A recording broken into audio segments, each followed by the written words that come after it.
record. All right. So, I think as many of you know, I change things up every now and then, or probably every week actually. But this week I've been, or this kind of last few weeks, I've been really fascinated with what I'm studying in school, which is pelvic floor health and how a strong pelvic floor, or actually a working pelvic floor, because sometimes what we need to do is relax the pelvic floor muscles, and how our feet are related is really can be important um, to how yoga comes into our body. So we're going to explore that in practice today. I only preface that because you'll probably hear me talk about engaging different muscles and relaxing different muscles. And so this practice comes a little bit more what I would say internal, where internal meaning that you'll feel more going on in the posture than you'll maybe see on the outside. External would be, say, we go to warrior two, right? That's a shape. You can see it. You can take muscle actions to do it. Well, then we'll explore like how to hold that posture, maybe in a different way using different muscles in our body. So with that being said, though, I do want to start out with the breath. So if you haven't found a comfortable spot, just feel free to wiggle around a little bit, maybe lean into the back of your chair, maybe make sure that your feet are anchored to the ground. You can close your eyes for centering if you'd like, or you can keep your gaze downward. And then begin to notice your breath. So one of the things that can be really nice about internal awareness, or starting to find that sort of awareness and connection, is that you have an understanding of what it feels like for that particular action or organ. I think one of the best things that I can think of that is an interoception or interoceptive skill is your heartbeat, right? So maybe if you gently place a hand on a pulse point, like your wrist or the side of your throat, or maybe even a hand right to the heart center, you'll feel your heartbeat.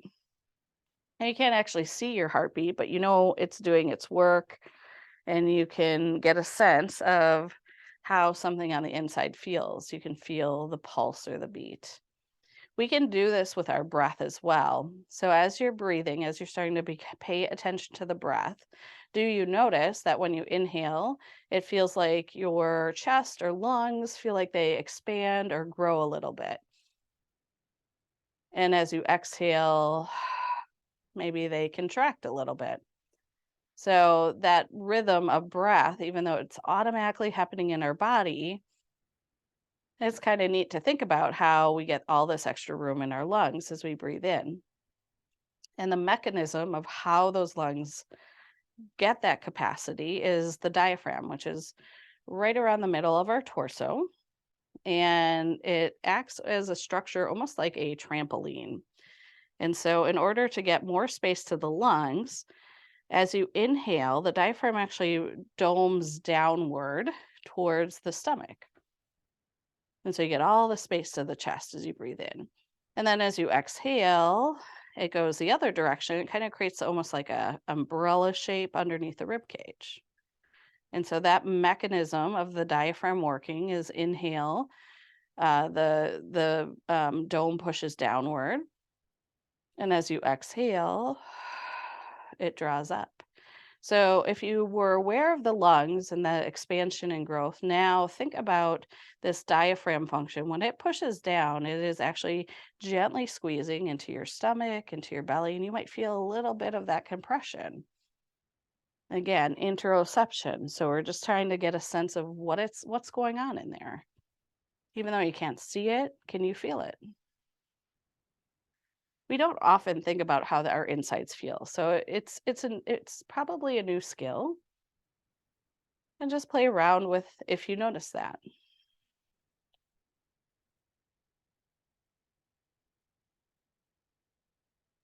Now, if it doesn't feel like it when you inhale, you might feel this sort of sense of drop, but you won't feel like too much pressure or squeezing to the abdominals. It's because at the base of your torso, you have almost like a mirrored diaphragm that as you inhale, as the diaphragm drops, also the muscles at the base of your torso drop. They mimic the diaphragm. Then as you exhale, also both of them sort of dome up. So they inhale and press down, and then exhale just with that force of the breath, they automatically draw up. Now, if you don't get a sense that there's this dome at the base of the floor, try and use muscular action to feel that. You inhale, you want to relax the belly, you want to relax the base of your torso. And then as you exhale, you might feel a little bit of engagement, or you might draw the muscles at the base of the torso up, just like the diaphragm underneath the rib cage. And so take about 5 more breaths, and then we're going to start to do some movement with this.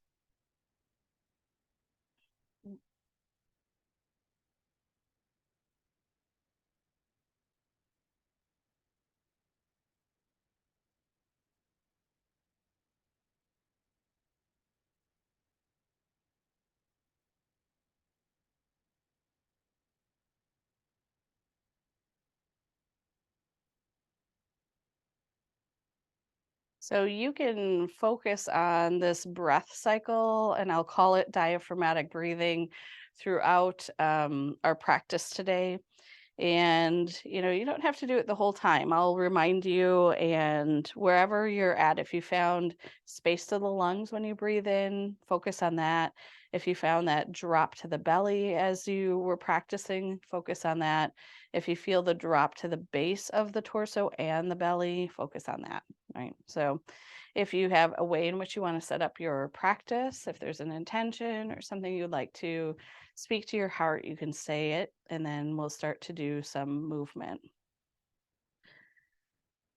So let's start out with a little bit of a twist. When you're ready, you're going to come to a tall seat. So if you've been leaning a little bit more into the back of the chair, you might come up. And then we'll move back and forth with the breath. So notice when you're inhaling, notice when you're exhaling. And the next time that you inhale, go ahead and push the right hand first forward, and then come into a rotation or twist to the right as you're inhaling. And then as you exhale, you'll bring that hand back around and back to heart center. We'll go to the other side. Inhale, reach forward and open to the side, and then exhale, return. So we'll alternate this a couple more times.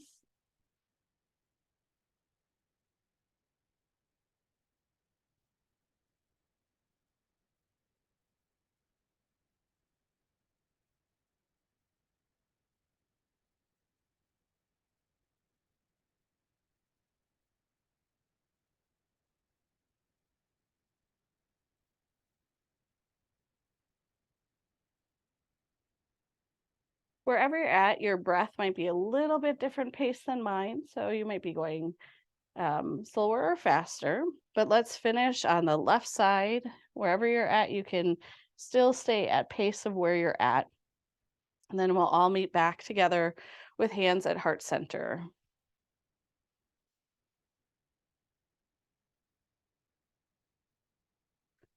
So next I want to take a moment just to experience seated mountain pose. So mountain pose is where we're kind of just in neutral, right? You could do this completely relaxed or completely engaged, or you can sequence how you brighten the posture. So hands can stay pressed to heart center. This kind of activates some of the shoulder and arm muscles, but now we're going to go all the way down to the feet and pay attention there. So go ahead and roll the feet around on the floor. You could lift up the front of the feet. You could lift up the heels. You could roll to the outsides of the feet and the insides, and your legs might move a little bit around with this too. But just bring awareness to where the feet are in space, right? And then eventually you want to get so that your feet are mostly flat to the floor and evenly pressed forward and back and side, right? So you probably feel a little bit more activity to those feet. Now let's go ahead and think about the leg muscles. So it sometimes can feel weird about how do you engage your calf muscles, that's the lower leg, and those upper muscles. Sometimes it's almost like a squeeze that you could think about with the legs, right? And then a place that we often forget is the base of the torso, right? So now, can you engage or draw those muscles a little bit? And then finally get to the belly muscles and hug or engage those muscles. So now we have from basically head to toe, a lot of work happening, even though we're just sitting here, right? I say that in quotes because, this feels like a lot of work, right? Go ahead. So this is mountain pose. Go ahead and relax the muscles, right? You can relax the shoulders, you can relax the feet, you can relax the belly, you can relax the base of your torso, and you're still sitting here. So in yoga, they actually have two different names for mountain pose. They have Tadasana, which was the first one we tried, and then this one, which is Samastiti, which the intention is more with passive or relaxed muscles. And this is what we're going to do in a lot of our postures today.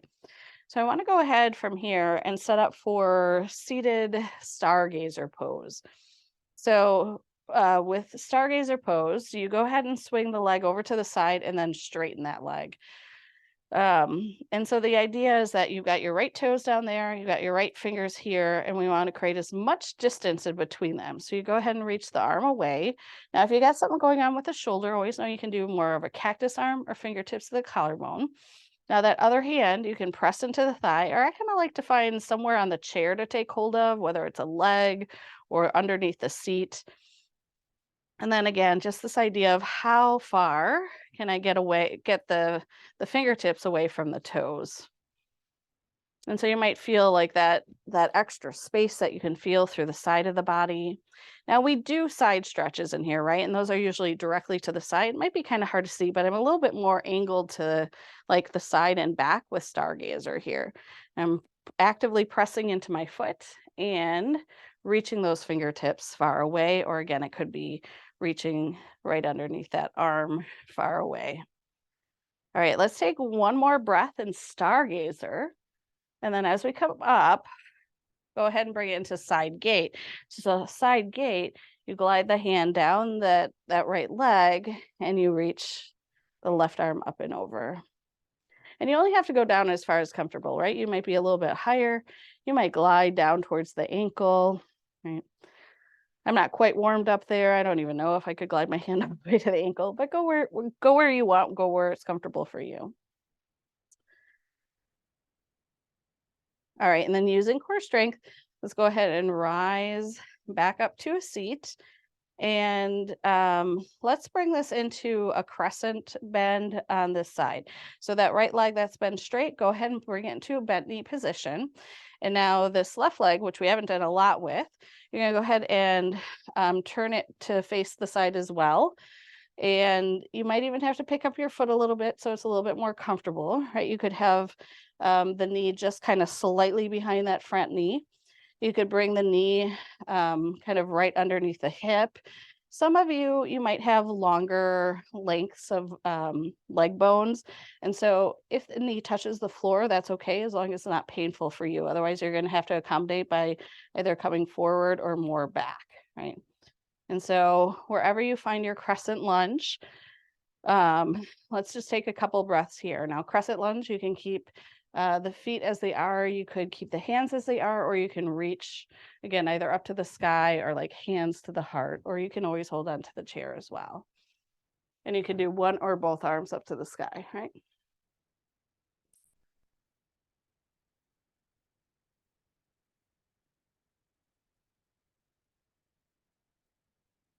Take one more breath here. And then exhale. If you have those hands overhead, go ahead and lower them. Let's go ahead and return that left leg to where it was. And then let's also have the right leg meet it. So take a moment here. Maybe just notice how your body feels side to side. We just did some pretty big expansion kind of on the right side. So you might feel a little bit different. Now, if you feel some strain into your back, this would be a good opportunity to come forward and sort of hug underneath and get a nice stretch to the low back. If you're feeling some stuff in the hips, right, because we did a lot of hip stuff, you might kind of swivel and rock around in the chair a little bit, just shaking out those hips. So you could also do stuff with shoulders if they're feeling tight after that work. And then let's go ahead and bring this over to the other side. So you can swing the left leg around. You can then extend that left leg. And again, it's this idea that we're going to bring the left fingertips and the left toes as far away from each other as they can. So again, you can press into the thigh or hold onto the chair for stargazer.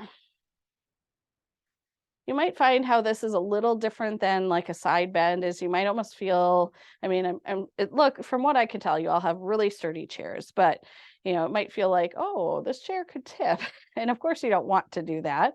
You want to feel into the posture, but we are doing a little different activation of how to get into the posture. So, or get into stretch sensation. That's why I'm setting it up a little differently than we have in the past. All right, and then we're going to go ahead and take one more breath in stargazer.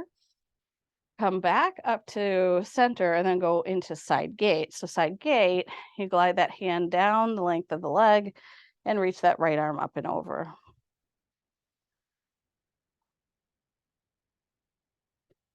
And breathe.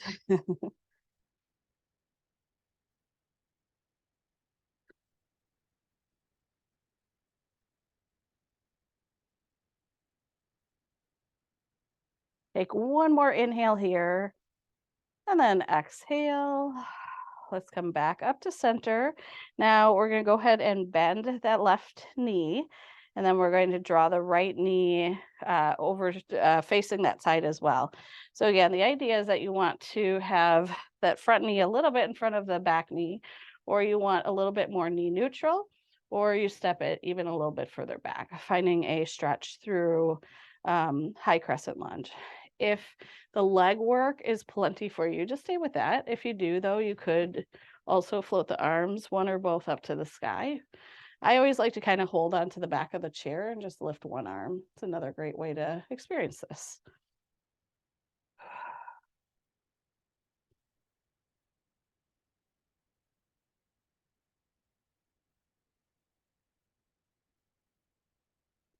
Take one more inhale here. And then exhale. Again, you can lower the hands. You can bring that right leg a little bit more neutral. And then swing the left leg back around. So you're back to center. Good. You can windshield wiper those knees. You can circle the hips. You can move the shoulders around. Just take care of you in between the sides. So one of the things about this internal awareness that I'm talking about is we take time after we do a posture just to notice what we notice. You could notice that, like, oh, wow, my leg feels longer now. You might notice that you feel happier, right? Like sometimes opening up the body can produce different emotions.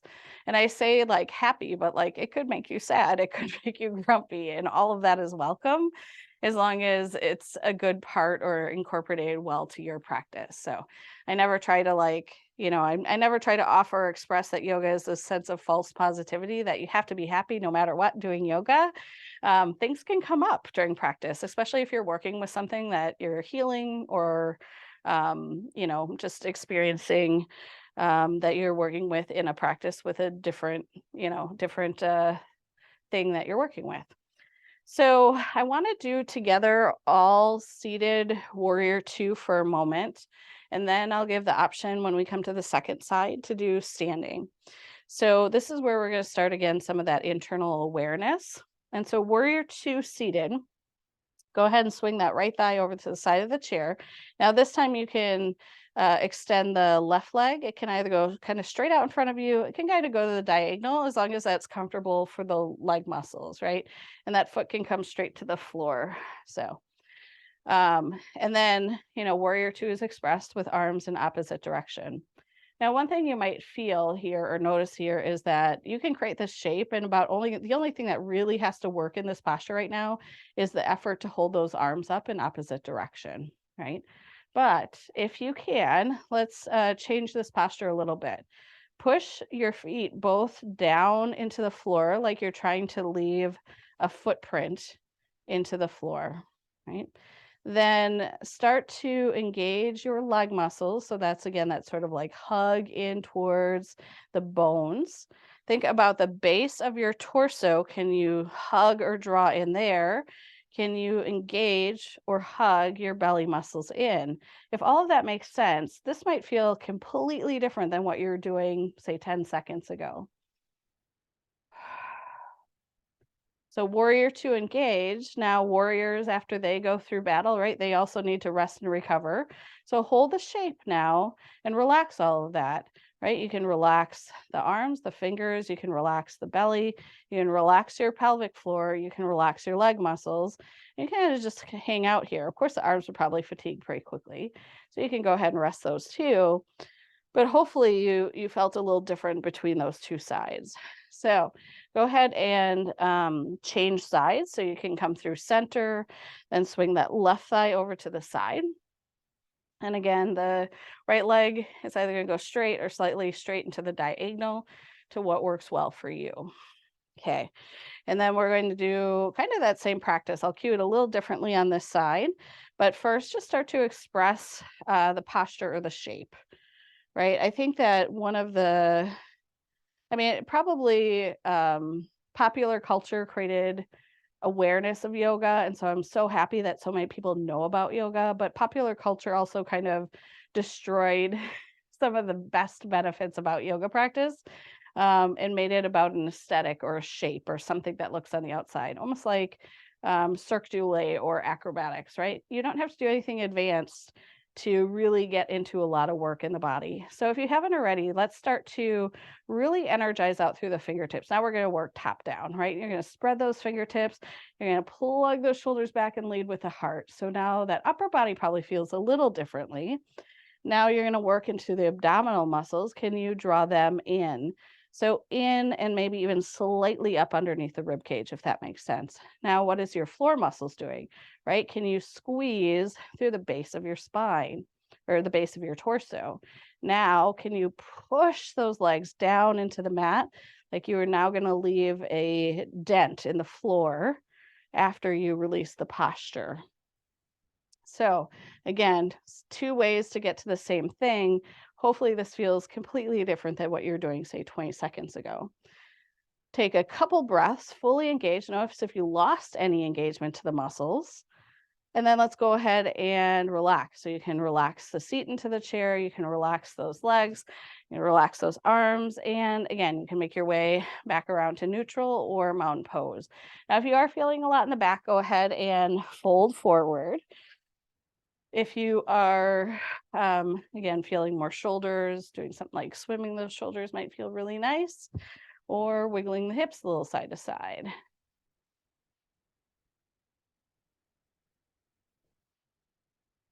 So I don't want to over inundate all the breath work that I have planned today, so I'm kind of sprinkling it into our class. Before we go back to Warrior Two with an option of either doing it standing or seated, I want to do one more thing here all together, seated. And then we'll go on. So we have this diaphragmatic breath where you try to inhale and feel that relax, and you exhale and you feel a slight contract. Now we're going to do that movement with a leg movement. So a Baddha Konasana or clam shape.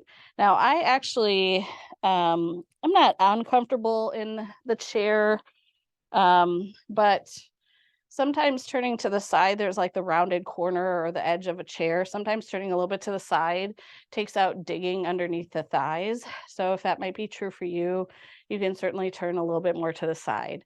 And then if you can, walk the feet as close together as they can, possibly bringing the soles of the feet together. And you can roll to the outside of the feet. And so you might even notice that the knees kind of wing out to the side. Now, if this does not feel good for your body, you can have distance in between those feet too, right? The movement we're going to do is drawing the knees in and out in the same bend, right? So you want to find that, make sure that the knee bend feels okay. Some of you will have your feet a little closer. That will create more deep flexion. Some of you might be a little further out, so it's less of a knee bend. So find what feels appropriate for you. And then also distance with the feet, whether the soles of the feet come together or you have them spread apart.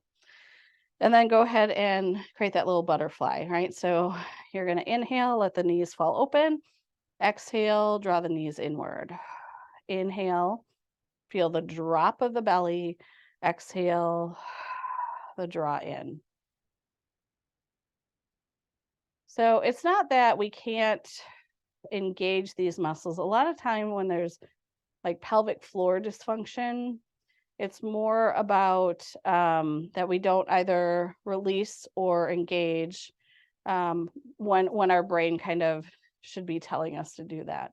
So sometimes we always are in an engaged state, which wears the muscles down, right? So if this feels pretty easy, pretty simple for you, go ahead and bring the hands just to the inside of your legs.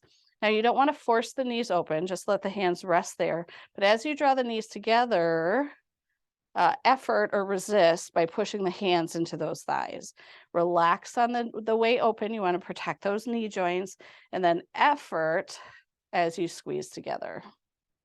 And it doesn't have to be a ton of resistance, right? You don't want the hands to win, but you do want to feel just a little bit more, potentially just a little bit more work.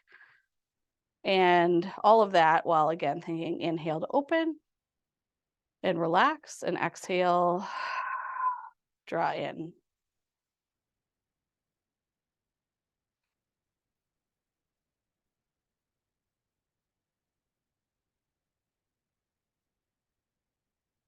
All right, we're just going to do a couple more breaths here, especially if this is a newer breath practice for you, using a little bit of movement in the body to feel the breath or mimic the breath.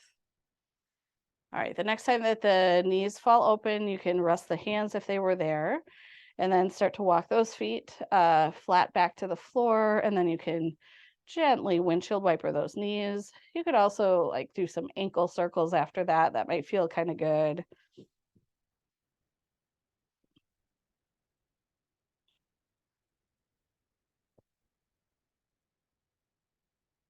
So we are going to come back to our warrior two practice, as I mentioned, kind of putting all of these pieces together.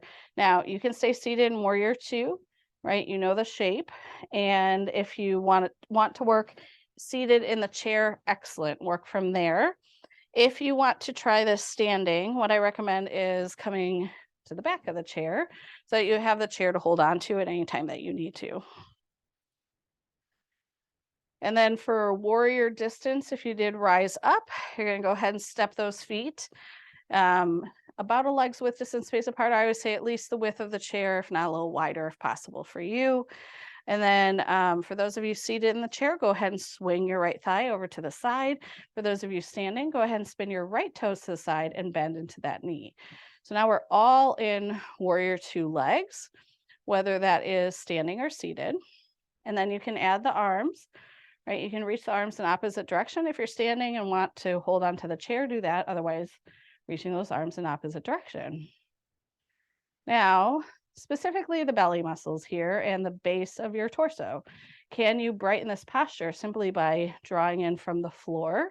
Right, that draw in might feel like a squeeze and then a lift up, but then the abdominals, they might have just automatically done that as well.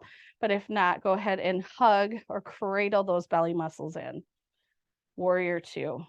Feel that strength.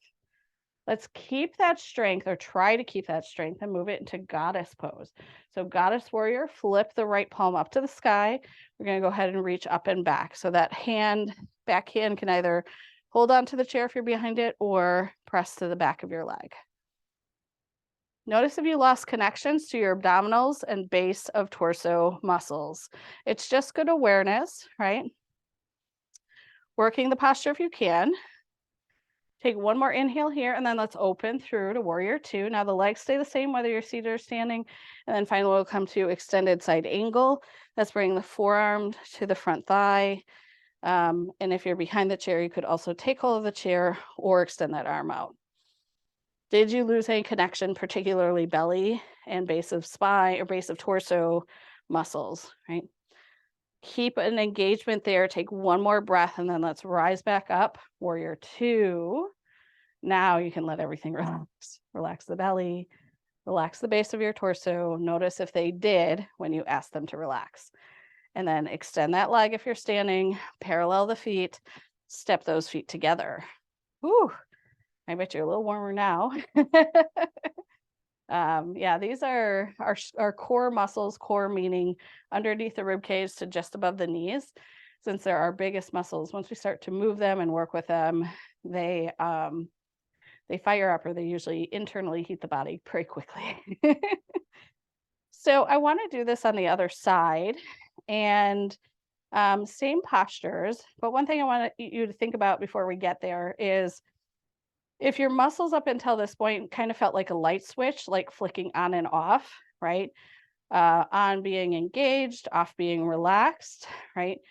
That's good awareness. And it's great that you can brighten, right? You can turn on and engage, and you can turn off and relax. But when we come to not overusing the pelvic floor muscles, I like to think of it more like a volume dial, right? And I realize, like, not everything has a manual dial anymore, but a dial that has, say, a volume 0 to 10.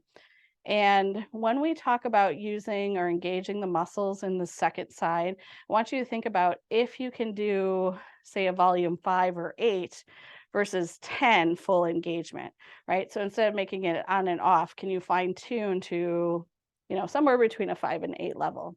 So something to consider as we start to head into the other side. So left side, again, from the chair, you're swinging that left thigh over the side and figuring out where the right leg serves you best. Standing behind the chair, you spin the left toes out to the side, bend into that knee. So we all got that warrior two shape. Then you can open up the arms behind and forward. Once again, we're going to bring our awareness to the base of the torso and the belly muscles, right? These are some of the largest and strongest and muscles that we use for stability, and a whole bunch of other things, right? So see if when you engage them, did it go on to volume 10? Are you turning it up? Or are you at like maybe an 8? Are you really rocking loud? Or maybe a 5, which is like good listening volume? See if you can still breathe. That probably means that you're at a volume 5 if you're engaged and still breathing nice and full. All right, so we're going to try and keep that tone right at a 5 or 8, wherever you're at, and bring it into Goddess Warrior. Sometimes we lose the connections when we move, and that's okay. It's just good awareness. You revisit, you reconnect to engaging the muscles after you get there.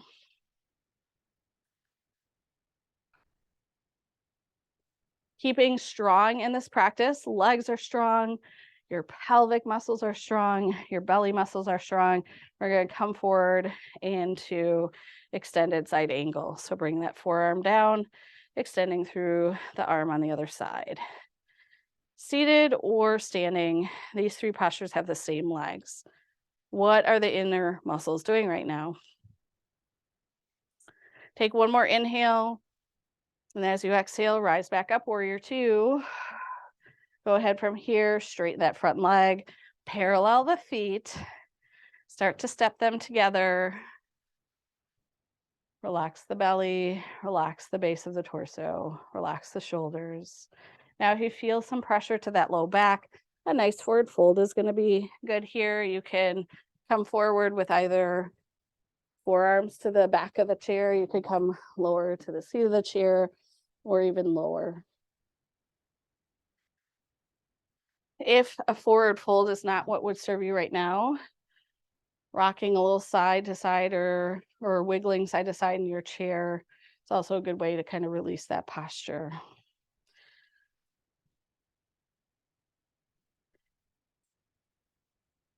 So with my studies about pelvic floor health, I think they said that there's like this amazingly high statistic about how many of us have some type of pelvic floor dysfunction, and a lot of it is that we don't even really like acknowledge the muscles that muscles in that part of the body very often, but they impact so many other things, right? So you can think of how I think most of like the chronic conditions like incontinence, things like that, is what people might think of as pelvic floor dysfunction. Any of you who have maybe had childbirth probably got a little education on pelvic floor health. But part of the dysfunction translates to knee pain, to hip pain, to back pain, if we align or set ourselves up in a different way. And so understanding like how those muscles are recruited, that's why I talked about the little dial, can be just as vital as do I feel muscles there or not? But also just acknowledging that you have muscles there, right? So, and that can lead to much more healthier walking and carrying yourself through life and all of that. So I want to come into a little bit of balance with this. And I want to use Warrior 3 for this. Now, if you have been practicing with me the last couple of weeks, we've been using Warrior 3. This is going to be a little different version of Warrior 3. So if you're standing Warrior 3, what I'd like you to do is remember that resistance that we had with the clamshells, bringing the hands in and resisting. We're going to think about that for Warrior 3 today. You can bring your hands to the back of the chair. Make sure you keep a relatively straight spine. Don't round forward to get there, right? So hinge from the hips if you have to lower the hands to get to the chair. And then pick a standing leg. Does not matter which leg, because you're going to do the other one in a moment. And then go ahead and extend the other leg back. Now, I invite you to feel free to shift in between those legs a few times, just to feel that balance without struggle. So your Warrior 3 practice today may simply be feeling what your belly and base of spine muscles are doing here and shifting forward and back. You might opt to hover and lift in Warrior 3, right? Again, notice what the belly muscles and the base of the torso muscles are doing. We're going to do this for 6 breaths. For you, those of you seated in the chair for balance for Warrior 3, your shift will be picking a standing leg, picking a leg to lift. You can have your hands out in front of you and keep the leg straight, but you can lower and lift the leg the same way, exploring this, also feeling what your pelvic muscles are doing, your floor muscles, and your belly muscles are doing. So whichever version of Warrior 3, and you can also hold it and stay if you don't want to move up and down. We're going to hold this for about 2 more breaths. For those of you seated, take about 4 more breaths with this. So I got you started a little later, right? And then whenever you're ready, we're going to come back down to mountain pose. Mountain pose, but now relax the belly, relax the floor, relax any muscles or tensions that you have from Warrior 3. And then might I suggest that you go back to thinking about the abdominal muscles, relax those muscles, relax the base of the torso muscles. Oftentimes these muscles are very layered. So you might feel a sense that you relax the muscles, but when you ask them a second time to relax, you're like, oh, they can relax some more. And again, that's all about the alignment piece and sometimes how we end up with a little dysfunction. Now, if you're still feeling any residual strain to the back, go ahead and take a little bit of a forward fold. You could step the feet wide and shake a little side to side. Good work, everyone. From who I could see, doing great with this kind of variation on Warrior 3. I will do a different balance posture next week, I promise. But I've been really enjoying Warrior 3. So, all right. So setting up the other side, again, you can do this way. We've done Warrior 3 a couple other ways. So if you liked those other ways better, you can always play around with that. But standing behind the chair, you shift over into your other standing leg, you step the other leg back, and your play can be simply rocking forward and back on the legs. You might lift and hold. Right? You could explore bringing a hand or 2 off, but remember this is a pose about length and you do want to feel what's going on in your torso. So notice if your belly muscles are working, notice if the base of your torso is working. Same thing seated. You can lift and lower with a straight leg. You can hold here. What are your abdominal, what are your core and base of torso muscles doing? I find that these practices can really introduce people to themselves. So if you're like, oh, I never thought about my muscles in this way before, hopefully you got a new friend coming out of this, right? Take 1 more breath and then Let's release the posture back to mountain pose. So if that's mountain behind the chair, you could take a forward fold. You could just tell your muscles to relax. Same thing if you're seated right now. Relax your feet, relax your leg muscles, relax the base of your torso, relax your belly muscles, relax the shoulders.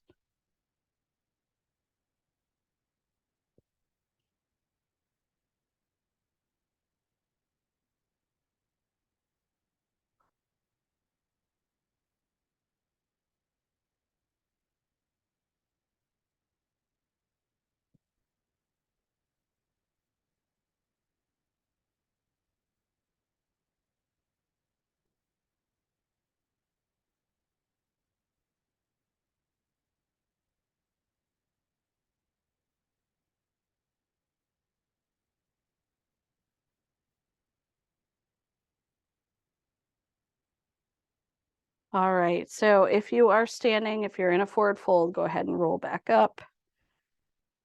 Go ahead and if you were standing, make your way back to the seat of the chair.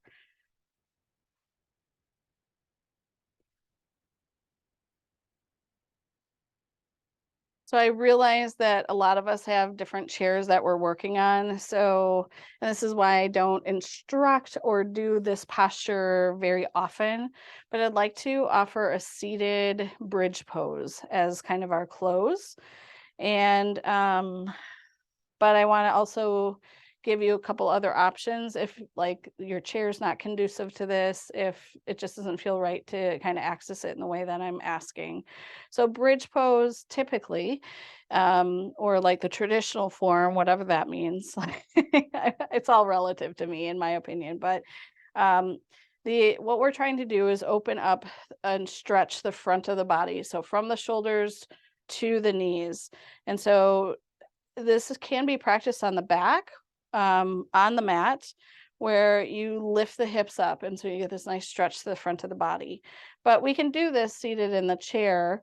The option, or what I had thought about suggesting for you, is coming more to the front of your seat, right? So you have to scoot forward, and then if it works, to kind of grab onto the back of your chair, or possibly even the seat of the chair for you. Um, and so you might even feel this big lift in the heart. This is one way you can access bridge pose. And then what you'll do is make sure that your feet are flat to the floor, and press down strong through the feet. Keep the knees in line with the hip, right? So you might have to feel like you're squeezing your legs together, even though they may not physically be touching in space. And then you keep lengthening from the front of the body. Now, if none of that works, if the setup of bring the hands behind you is not feeling right, what I want you to do is scoot to the front of your chair, lean back like you're one of those lawn chairs that ratchets back, and then you're going to reach out the arms backwards. So you're still creating this nice front line for yourself. And then your work is going to be to push your shoulders into the back of the chair and then push your feet into the floor and try to lift up to the sky, right? So we're going to hold whatever version of bridge pose you're getting into. But remember, this is strong work. You're engaging not only the belly muscles, not only the floor muscles, but squeeze your seat, right? Glute muscles. Lift the heart, tailbone down if you're feeling pressure to your low back, lots of stuff. 2 more breaths. Good. Yeah, everybody looks great. And then let's go ahead and relax that, right? So your glute muscles are going to relax into the seat of the chair. Your floor muscles are going to relax. Your belly muscles should relax. A nice counter stretch to this is rounding forward.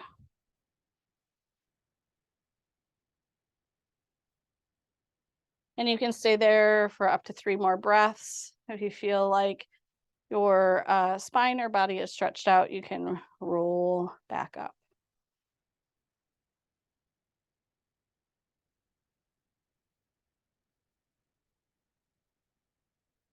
So unless it's contraindicative to what you have going on right now, I'm going to recommend, just as our last posture here, to do a seated figure 4 or pigeon pose, right? You can cross one ankle over the other thigh. If you need something a little less intense than this, or just not, this does not feel like a good shape for your body, You can always vary this up. If you have no props in front of you, you could do an ankle cross, but that honestly doesn't always set up the knee in a good place. So, what I usually recommend as a variation to pigeon pose if crossing ankle over thigh doesn't work is find yourself a table or uh, a foot cushion. What are those called? A cushion for your feet in front of a chair. Anyway, an ottoman, right? Something like that. And you can bring your leg out in front of you and rest it across that ottoman or footrest or whatever you have. Just elevating the leg a little bit is going to make that knee joint in a better place. So, and then once you have that, whether it's foot up on a footstool or leg across thigh, if you're not feeling a big stretch into your glutes, you can hinge forward or fold forward to get a little bit more into those tissues. So hold this for about 10 breaths. So we're going to take our time with this. Now, if your posture, if you're all set up as you are, spend the time here with awareness of how your pelvic or base of torso muscles are feeling. Hopefully, you're getting a little bit of a sense of relax, or you're getting a sense of awareness of the flow of the breath, the diaphragmic breath, where the inhale relaxes or gently draws downward, and the exhale, a gentle hug up. Again, about 6 more breaths here, whatever pigeon pose you found. And if you're not in a shape like this, right, you could have both feet flat to the floor, still focus on the depth of the breath and the pelvic and the abdominal muscles. So that's again another beautiful thing about working on the inner landscape. It really doesn't matter what the body's doing on the outside. Of course, I'm setting you up safely so that your body is positionally getting some benefits, but you could have done this whole practice seated and gotten pretty good workout just because we're doing a lot of stuff on the inside, not so much the outside.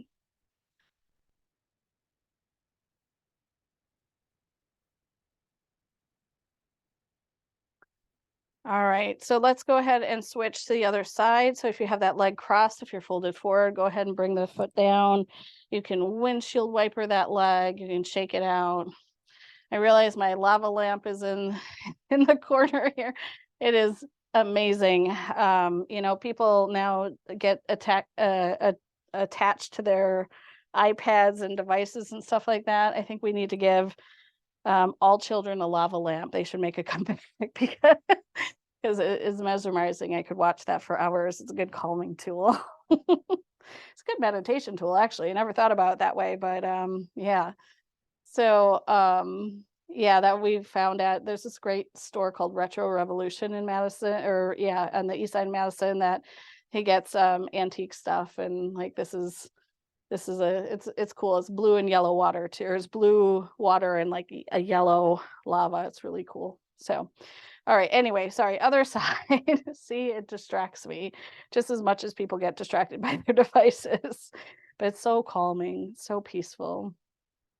So again, we're thinking of the same thing on the other side, crossing ankle over thigh if that works, or if not, possibly bringing it up on, say, a footrest or a couch cushion, something like that.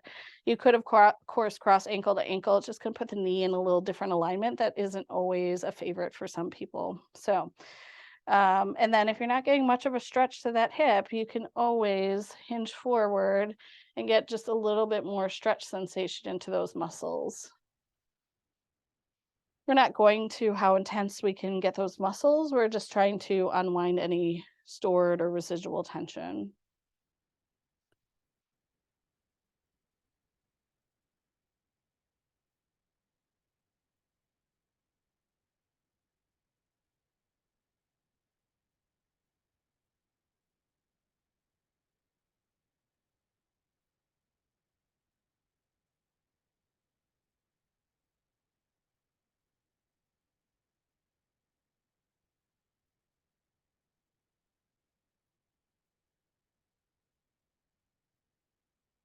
Take about 6 more breaths.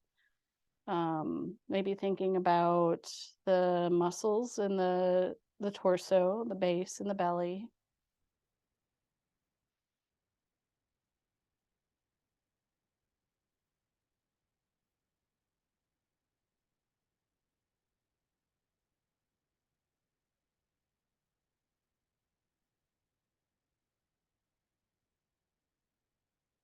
And then again, coming out of this, if you did hinge forward a little bit, come back up to a tall spine, go ahead and release both feet to the floor. You can then windshield wiper those knees. You could rock them a little side to side. And then let's go ahead and take a Shavasana or a rest position. Shavasana should be where you get comfortable, whether it's leaning into the back of the chair or softening the shoulders, resting the hands comfortably, whether it's at the side or on your lap. You could um, close your eyes. And so this practice was a lot as far as we moved our body, we did a lot of muscle work, but we also did a lot of head work, right? It had you thinking about how muscles move. So when you come to Shavasana, my hope for you is that you can let some of that go and just be, right? Your mind doesn't have to think about a way or how or anything like that. Just let your mind float to where it needs to go or where it has attention. Let your breath get soft. Let any last remaining muscle or tension in your body soften as well.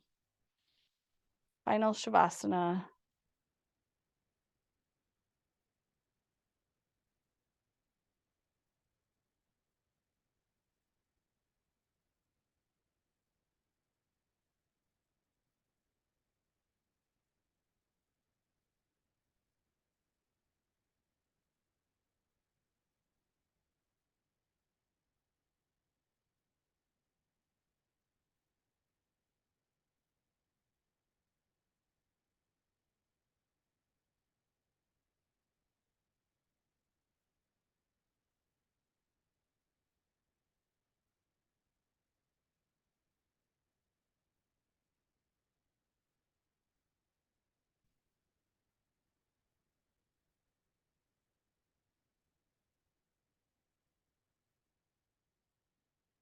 Now, you can always take more time to rest if that serves your body in practice today.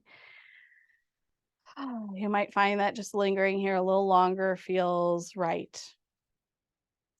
We use this time to let all of the work we do soak into our body in a way that our mind doesn't always process, but our bones and muscles um, appreciate because we don't often take this time just to let everything integrate after we do some things.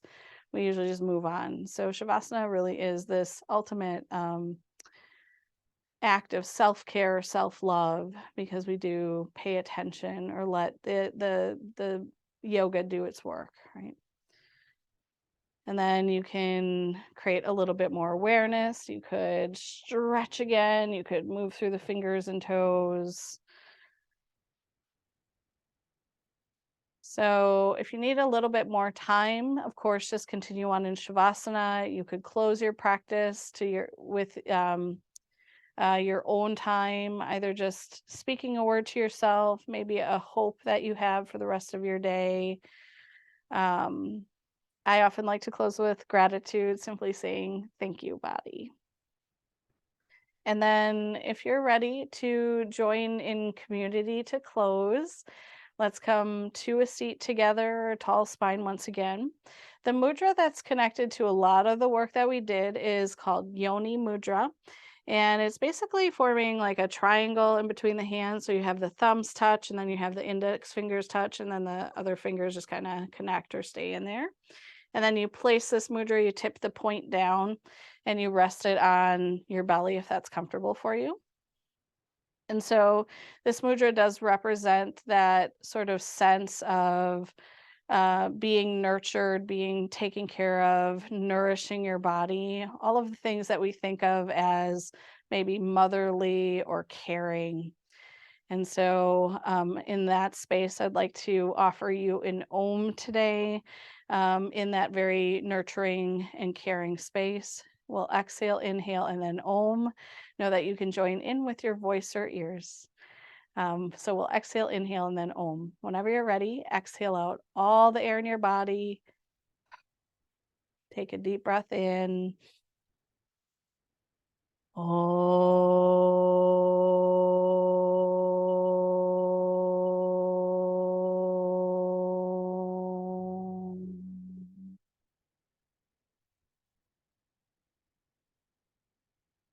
The light, the compassion, and the joy within me honors and sees the light, the compassion, and the joy within you. Thank you for bringing your energy. Thank you for bringing you to this practice today. Namaste.